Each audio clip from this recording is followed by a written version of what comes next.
Tugas mewawancarai Kepala SMP Negeri di Salatiga, yaitu Kepala SMP Negeri 4 Salatiga. Assalamualaikum warahmatullahi wabarakatuh. Waalaikumsalam warahmatullahi wabarakatuh.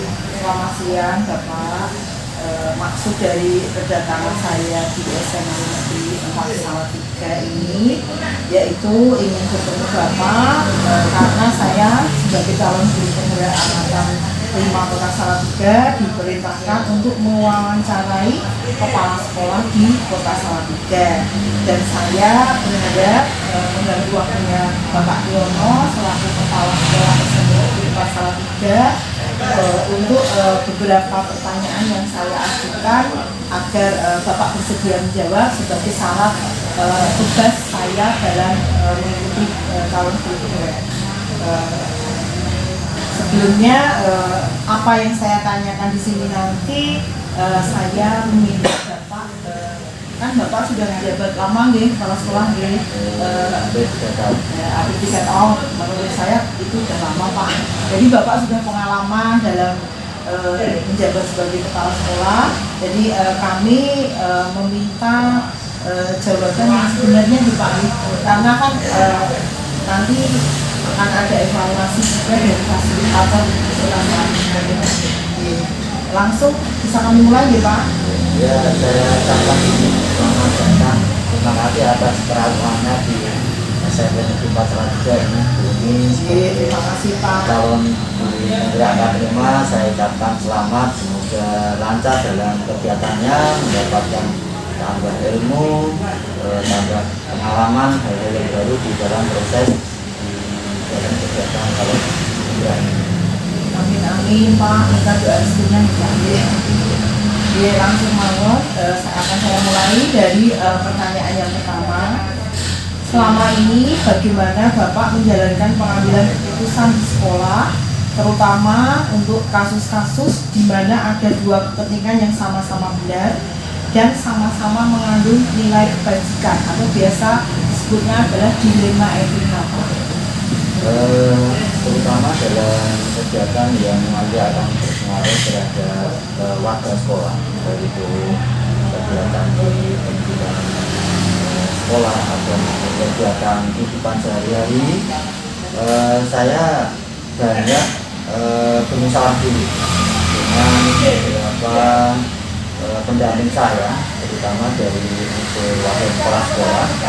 Ini saya ajak untuk bermusyawarah untuk menentukan keputusan yang nanti akan kita sampaikan ke forum yang tentu saja itu juga akan kita dalam bentuk musyawarah juga. Jadi musyawarah berlanjut. Jadi memang pada awalnya tentu saja saya akan mengambil informasi yang lebih mendalam lagi dari hal-hal yang saya temui kepada orang-orang yang terdekat saya dulu, yaitu atas, baru nanti saya sampaikan secara umum di dalam suatu musyawarah yang dulu.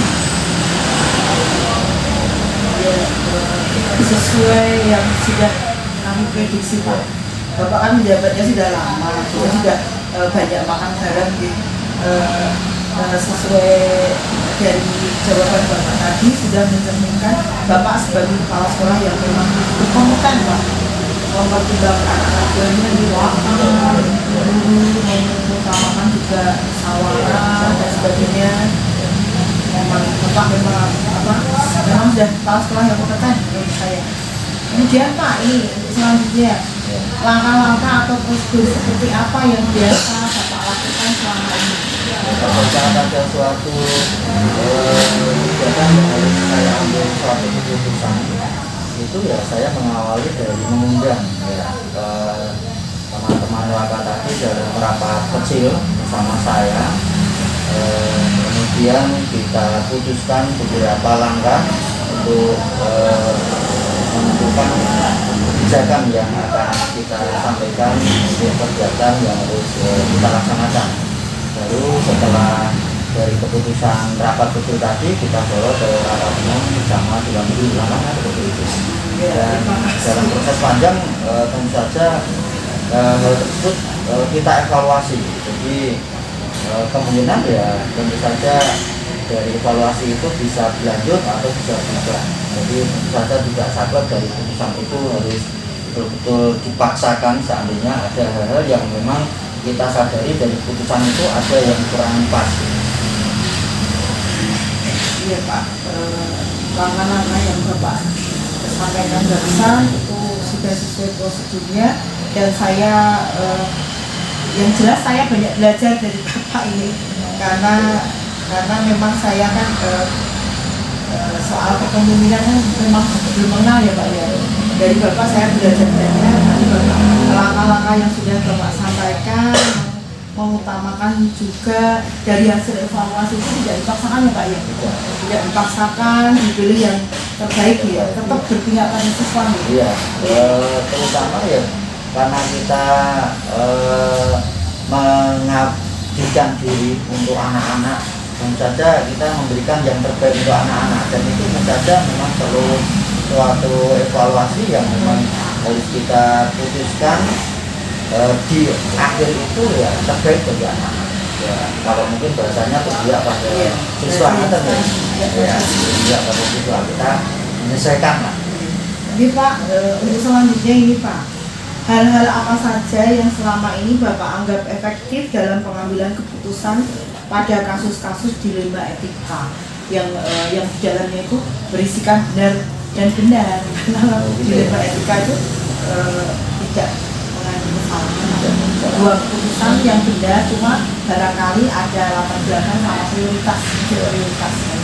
Jadi dalam pengambilan keputusan pada kasus-kasus dilema etika itu tentu saja kita akan menerima masukan-masukan dari pelaksana yang ada di lapangan. Jadi tentu saja ada obrolan-obrolan yang sampai ke saya, entah itu secara langsung maupun melalui wakil saya, dan tentu saja itu suatu masukan yang harus saya pertimbangkan ya.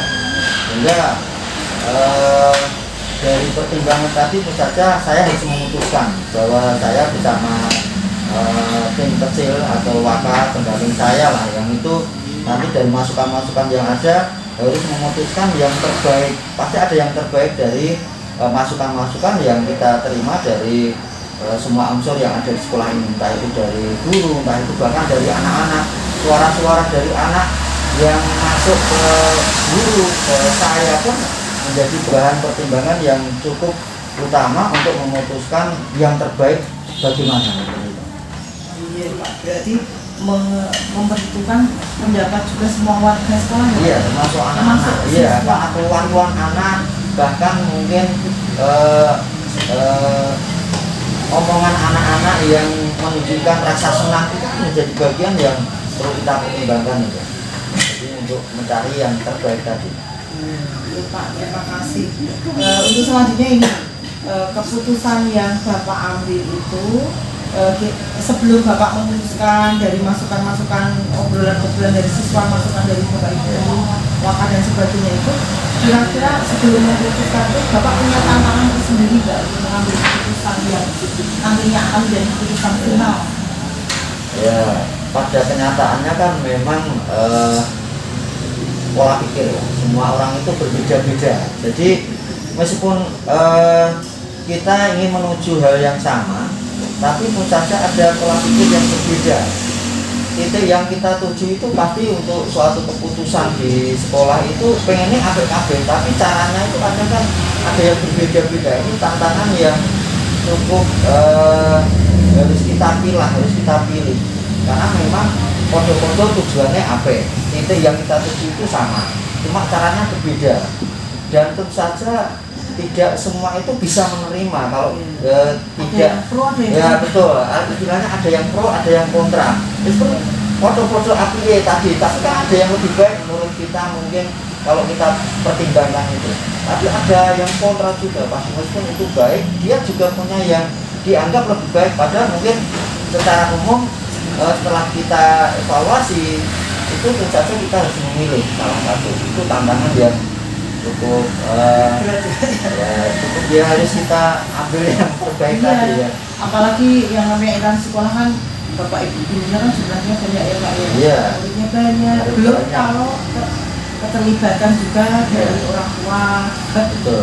sebagai pemimpin kan bapak harus tetap mengadopsi semua pendapat ya Pak ya. Iya, Biar tidak karena ada memang kecurangan. orang tua pun ya memberi masukan juga, entah itu melalui WA, kita dihubungi, ada informasi yang disampaikan, mereka usul yang mungkin ke arah baik, tapi kadang kan yang ada satu dua orang tua juga yang keberatan. Nah, itu yang juga kita harus memilah pada saat ini nanti memberatkan di pihak yang lain, itu saja juga harus kita pertimbangkan. Itu tantangan. Jadi dari pihak orang tua, dari pihak guru, anak bisa terjadi seperti itu tantangan yang cukup berat ya. Jadi kalau menurut saya ya harus mencari titik tengah yang biar tidak ada masalah, biar tidak ada rasa mungkin agak berat menerima keputusan kan seperti itu. Dan bisa menerima kabeh itu kan juga tidak mudah. Iya, tidak mudah kan setiap orang kan beda-beda ya Pak. Iya, betul ya. Terus ini Pak, untuk menyelesaikan kasus dilematika di sekolah Bapak, apakah Bapak punya jadwal khusus atau punya rencana ke depannya untuk menyelesaikan itu, apakah punya waktu khusus gitu Pak maksudnya untuk menyelesaikan itu? Penyelesaian dilema etika itu kan muncul pada saat-saat tertentu, ada masalah tertentu. Tentu saja secara cepat harus kita cari solusi. Ya.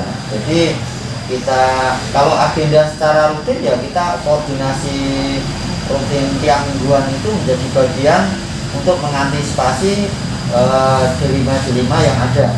Itu secara rutin berarti secara terstruktur. Tapi pada saat ada muncul masalah yang ditimbulkan dari dilema etika, belum menemui suatu koordinasi secara rutin tadi, ya kita harus melakukan secara khusus, berarti ada jadwal khusus untuk segera menyelesaikan masalah. Karena ibaratnya kalau dilema etika ini ada kelanjutan juga, ini akan mengganggu stabilitas sekolah, ya kehidupan sekolah yang kurang nyaman kan demikian. Ya, berarti karena memang masalah dilema etika itu kan terjadinya spontan ya Pak ya. Iya, betul. Kalau jadwal kan adanya kan Bapak melakukan pembinaan setiap minggu ya pasti ya Pak ya, mengevaluasi pembinaan saat itu. Ya. Tapi kalau masalah misalkan contoh yang sederhana, masa keterlambatan siswa itu kan spontan. Iya, harus segera kita tidak lanjuti, betul ya. Di kepemimpinan Bapak ini tetap setiap ada masalah harus segera selesai dan secepatnya ditangani karena biar tidak berlarut-larut. Betul, karena nanti bisa menimbulkan masalah yang baru. Nah, itu pada saat ada masalah tidak kita segera selesaikan, terutama terkait anak, pasti muncul masalah baru. Misalnya muncul masalah anak keterlambatan 2, pada saat kita lepaskan nanti bisa 8, bisa ditambah 20 kan seperti itu. Harus segera. Harus segera. Ya. Ini Pak, untuk selanjutnya, adakah seseorang atau faktor-faktor apa yang selama ini mempermudah atau membantu Bapak dalam pengambilan keputusan dalam kasus-kasus dilema etika? Ya. Ya, terutama untuk mempercepat suatu keputusan ya orang-orang terdekat yang saya anggap memang dia mengetahui seluk-beluk sekolah ini, ibaratnya kegiatan-kegiatan ya sering mengikuti ya unsur wakar. Jadi wakar ini menjadi orang-orang yang sangat membantu saya. Jadi mau tidak mau kita akui bahwa mereka yang betul-betul tahu di lapangan, membaca kegiatan-kegiatan sekolah selain saya membaca secara umum, yang sangat membantu unsur wakar. Jadi ini yang sangat membantu. Dan tentu saja faktor yang lain ya dari bantuan komite sekolah apabila kita terkait dengan orang tua, kasus itu dilema itu terkait dengan orang tua ya kita komite yang sangat membantu, sehingga mereka akan mencari titik tengah, jalan tengah bersama komite kalau itu terkait dengan orang tua, dan tentu saja kegiatan akan berjalan dengan baik juga. Karena ya seperti tadi, kadang orang tua itu ada yang pengen seperti ini yang lebih baik-baik karena dengan mungkin background yang lebih, kemudian orang tua juga ada yang karena background ada kurang secara ekonomi juga mungkin keberatan, sehingga padahal ini kan baik semua usulnya. Nah, ini kita tentu saja komite ini menjadi penghubung kami yang sangat membantu sehingga secara umum kegiatan bisa berjalan dengan baik, terutama yang di rumah etika itu ya seperti itu. Semua dua hal yang sama-sama Ya, baik. baik betul, karena baik semua. Jadi tujuannya ya baik kan baik. Dan setiap warga sekolah kan pasti punya apa ya Pak ya, pandangan yang berbeda-beda. Oh yang ini lebih bagus, yang satunya betul, ya. bicara lagi Semua ya. ini juga lebih bagus. Ya. Akhirnya keputusan ada di tangan Bapak. Betul, kalau keputusan terakhir ya saya tidak mungkin tanpa pertimbangan, karena yang mengetahui seluk-beluk sekolah ini tidak hanya saya. Kalau endingnya keputusan di saya, cuma pertimbangan atau bantuan dari informasi semua unsur yang ada, ya terutama kalau ini faktor-faktor yang mempermudah membantu saya, ya unsur terdekat kalau terkait dengan kegiatan di sekolah, unsur wakam, kemudian anak-anak itu ya dari unsur pengurus OSIS, itu informasi ke saya kan cukup banyak ya, pengurus di kegiatan siswaan. Ya Pak, saya yang jelas setelah apa yang sudah Bapak sampaikan, saya jadi banyak belajar Pak. Kita belajar bersama. Saya kan yang jelas kan karena makanya saya diberi tugas ini barangkali kan karena memang saya harus belajar juga. Ini yang terakhir Pak. Yang terakhir dari semua hal yang sudah Bapak sampaikan, nah ini adalah merupakan bentuk dari refleksinya nih Pak ini. Pembelajaran apa yang Bapak petik dari pengalaman Bapak dalam mengambil keputusan dilema etika di SMP Negeri 4 Salatiga ini? Yang pertama, kita tidak boleh memaksakan pola pikir kita. Jadi ego kita harus kita lepas. Bagi orang pemimpin itu memang harus mampu menerima masukan dari semua unsur dan mengambil yang terbaik, itu yang utama. Jadi kadang kita menganggap ini yang paling benar menurut saya, itu nggak boleh lagi. Ini betul-betul harus kita introspeksi diri ya, karena merendah ya betul. Ya yang jelas bisa menerima masukan ya, bisa menerima masukan, dan tentu saja musyawarah itu yang terbaik.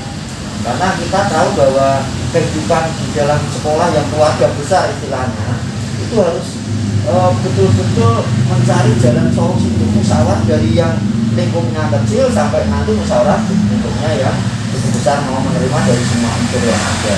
Kemudian dari perjalanan itu yang paling penting lagi, bahwa sesuatu yang baik itu mungkin ada yang lebih baik lagi. Jadi evaluasi.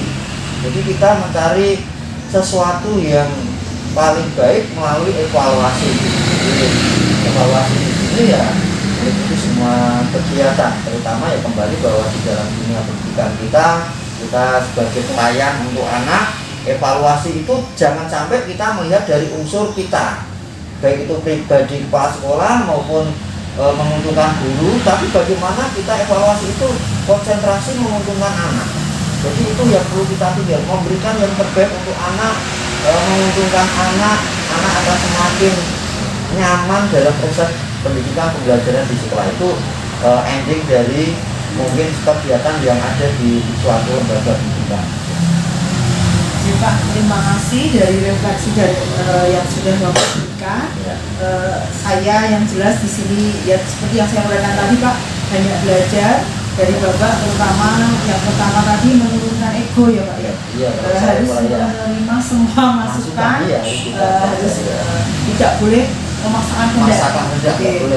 Terus kemudian mengutamakan musyawarah, bermufakat, tidak boleh jalan sendiri-sendiri. Kemudian untuk selanjutnya ada langkah yang tidak boleh dilupakan, yaitu evaluasi. Karena baik untuk kita belum tentu baik yang lain. Terus pasti dari yang baik-baik tadi pasti ada yang lebih baik kan? Kemudian yang terakhir, bagaimanapun tetap semua berpihak pada siswa. Itu kuncinya pada siswa. Jadi, kalimat-kalimat yang sangat bagus Pak, yang saya terima. Iya, yang saya terima dari Bapak sebagai kepala sekolah. Yang jelas saya seperti yang saya bilang tadi, saya banyak belajar. Dan semoga apa yang sudah Bapak berikan ke saya nanti semoga saya biarpun saya akan jadi guru tetap apa yang Bapak sampaikan ke saya sebagai refleksi ini semuanya baik Pak. Ya, Jadi kalau bisa saya gini, terapkan. ini berdoa, ini kan doa boleh ya. Ini perjalanan jenengan di sekolah penggerak ini suatu amanah ya, di dalam guru penggerak ini amanah. Semoga nanti berlanjut, memang ini sekarang ngeling dengan kepala sekolah ya, semoga nanti berlanjut menjadi kepala sekolah biasa ya, itu yang sukses Bu Umi. Semoga ke depan mendapat yang terbaik dalam perjalanannya ya, dan Pak, terima dari kasih. dalam hati loh ini. Karena doa baik, kalau doa baik kan selalu saya aminkan. Amin, harus amin, Ya amin. Rabbal Alamin, semoga doanya Bapak Iya. Yono terkabul Kita oleh Allah semakin Subhanahu wa dari silaturahmi, persaudaraan juga. Ya Pak, saya rasa cukup. Sekali lagi Pak, saya mengucapkan banyak terima kasih. Bapak sudah meluangkan waktu untuk saya wawancarai. Dalam wawancara ini tadi pasti saya membuat kesalahan dan banyak salah-salah kata. Saya hanya bisa mohon maaf yang sebesar-besarnya Pak. Dan sukses untuk Pak Tiono. Semoga setelah ini juga Pak Tiono karirnya semakin berkembang. Iya, semakin berkembang Amin, ya. dan jaya selalu. Amin ya. Demikian juga saya ya mengucapkan terima kasih atas perawannya, atas ya, kersamaannya di hari ini. Semoga ada manfaat, ada berkah dalam pertemuan ini, nyambung persaudaraan, silaturahmi itu yang utama, dan mendapatkan yang terbaik dalam kehidupan kita, bisa memberikan kebaikan-kebaikan juga untuk kita. Dan demikian juga mungkin saya dalam menjawab ada yang kurang berkenan, mungkin bisa juga menyinggung perasaan berkenan. Saya mohon maaf, jadi ya maafkan juga, apalagi kita tidak menyambut secara khusus ke perasaan dengan Itu ya Bu. matur suwun sangat. Saya akhiri. Assalamualaikum warahmatullahi wabarakatuh. Waalaikumsalam warahmatullahi wabarakatuh.